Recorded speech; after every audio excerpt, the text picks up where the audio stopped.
안녕하세요, 여러분. 다이아제이입니다. 오늘도 여러분들께서 저에게 많이 질문하셨던 거에 대해서 답변을 드리려고 준비했습니다. 성악을 배우면 다 노래를 잘하게 될까요? 성악이 모든 노래의 기초, 베이스라고 하는데 정말 성악을 배우면 제 노래가 나아질까요? 혹은 성악을 배웠는데 망했어요. 저는 실용음악 전공이고요. 저는 뮤지컬 전공인데요. 근데 성악 배우다가 망했어요. 이런 케이스들이 있습니다. 유학을 했든 시립합창단 단원이든 그리고 성악가로 프리랜서로 활동하고 있는 사람이든 교회에서 활동을 하는 성악가든 굉장히 다양한 성악가들이 있지만 아무튼 성악을 전공했으니까 당연히 믿고 갔을 거 아니에요. 근데 그런 분들이 여러분들의 전공에 맞게끔 또 지도를 해줄 수 있는 경우는 극히 드물기 때문에 아무래도 또 가르쳐 주는 데서도 오류가 있었고 여러분들이 배우실 때도 적용을 하는 문제가 굉장히 큰 거잖아요. 내가 하려고 하는 분야에 맞게끔 그것을 각색해내고 접목하는 포인트가 가장 큰 건데 그거보다는 자꾸 이제 성악 발성, 정통 성악 발성 위주로 가르치고 그리고 나도 그렇게 만약에 배웠다. 그러면 당연히 자기가 하려는 파트랑 접목이 안 될 가능성이 더 크죠. 자기가 하려고 하는 그 파트랑 가장 잘 어울리게끔 지도를 받아야 되고 그걸 자기가 응용해서 자기 파트에 녹여내야만 하는데 예를 들어서 가장 큰 부분이 성량적인 부분인 것 같아요. 성악가들이 무조건 소리를 크게 낸다 이렇게 하면서 성량적인 욕심이 있어서 성악가들한테 많이 배우거든요. 특히 남자들은 더해요. 남자 뮤지컬 배우들 같은 경우가 보면은 성악 발성을 거의 하고 있어요. 뮤지컬에 또 실제로 성악가 출신 배우들이 있잖아요. 근데 그 배우들이랑 성량적으로 차이가 너무 많이 나니까 성악을 해야 돼 이러면서 성악을 해서 그 사람들과 맞붙어 보려고 하면서 그렇게 또 시작이 되는 거죠. 근데 그렇게 해서 정말 좋아진 사람들도 있지만 잘못하다가는 저게 뮤지컬인지 성악인지 잘 모르겠는 그런 때가 있어요. 예를 들어서 현대적이면서 리드미컬한 그런 작품이에요. 뮤지컬 작품. 근데 거기서 성악 발성을 쓴다. 그러면 오히려 뮤지컬 무대가 아니라 그건 성악 무대가 될 수도 있습니다. 성량을 크게 만들려고 할 때도 원리를 이해하는 게 중요한 거지 그러다가 이제 소리가 잘못하면 많이 벌어지게 돼요. 그래서 성량을 키우기 위함이지 소리를 벌리기 위함이 아닌 것을 잊지 않으셨으면 좋겠어요. 소리가 일단 너무 심각하게 많이 벌어진다. 그것을 성량과 내가 구분 지을 수 없는 상태라면은 성악 배울 때 굉장히 조심하셔야 돼요. 소리가 막 두꺼워지고 쓸데없이 막 벌어지고 있는데 그거를 성량이 커지고 있다 이렇게 하면은 정말 그거는 잘못된 생각이거든요. 성악가라고 해서 유학을 했다고 해서 해외에서 다 무슨 활동을 했다고 해서 노래를 잘한다고도 볼 수 없고 또 노래를 잘 하더라도 잘 가르친다라고도 볼 수가 없습니다. 그래서 그런 것들을 다 따져봐야 되기 때문에 굉장히 이런 부분이 구분하고 분별해내기가 힘든 거죠, 한마디로. 그래서 성악가들도 그런 사람들의 니즈에 맞게끔 가르쳐 주려면 공부를 많이 해야 돼요.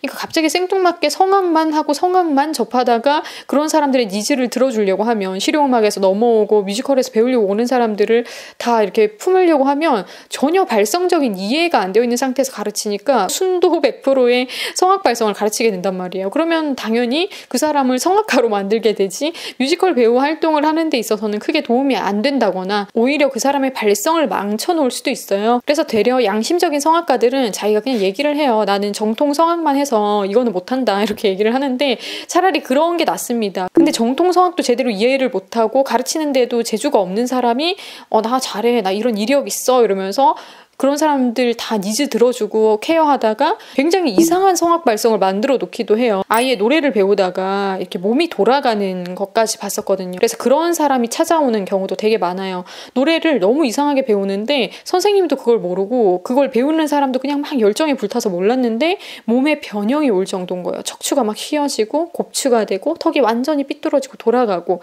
이런 상황인데 이걸 전혀 모르는 상태에서 서로가 노래를 배우고 가르치고 이렇게 했단 말이죠.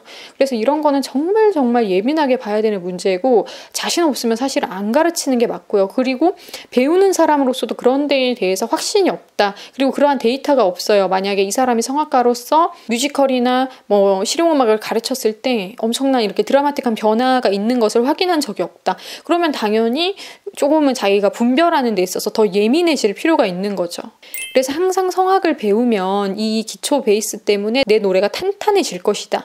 이건 아니에요. 하지만 정말 성악을 배움으로 인해서 호흡의 텐션이 높아지고 여러 가지 다양한 기술들을 배워볼 수는 있죠. 하지만 제가 말씀드린 것처럼 발성 자체가 진성을 쓰는 계열과 성악 파트에서의 그런 진한 소리를 쓰는 계열은 굉장히 다른 부류예요. 그래서 진성을 쓰는 파트에서 성악으로부터 뭔가를 배워오고자 했을 때는 굉장히 디테일을 잘 따지면서 배워야만 여러분들의 노래에, 일반 진성 파트의 노래에 도움이 된답니다.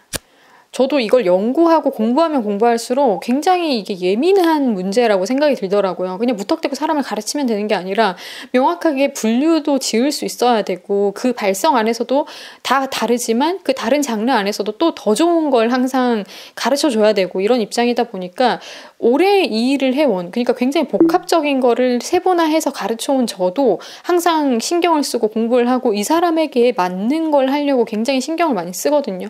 근데 이런 걸 너무 쉽게 생각하고 성악을 무조건 좋으니까 배워, 이렇게 얘기하는 분들은 조금은 더 경각심이 생기면 좋겠다라는 생각이 들더라고요. 주위에서도 그런 분들을 좀 많이 봐왔기도 봤고요. 그리고 실제로 그런 분들 때문에 참 폐해를 많이 본 사람들이 저한테 또 결국은 와가지고 교정을 받느라 굉장히 고생하는 모습들을 많이 봤어요. 그래서 가르치는 거는 함부로 하면 안 된다라는 생각을 저는 항상 어렸을 때부터 갖고 있었던 것 같아요. 가르침으로 인해서 그 한 사람의 인생이 송두리째 날아갈 수도 있는 거기 때문에, 그래서 여러분들도 여러분들이 하고자 하는 그 파트에 정확하게 접목되는 요소들만 쏙쏙 뽑아서 배우려고 할 때, 그리고 그런 기준을 세우고서 뭔가 배움을 할 때 얻고자 하는 것들을 얻으실 수가 있고 여러분들이 원하는 대로 발전하실 수가 있을 겁니다. 그러면 다음에는 또 다른 발성에 관련된 재밌는 이야기 가지고 돌아오겠습니다. 다음에 다시 만나요.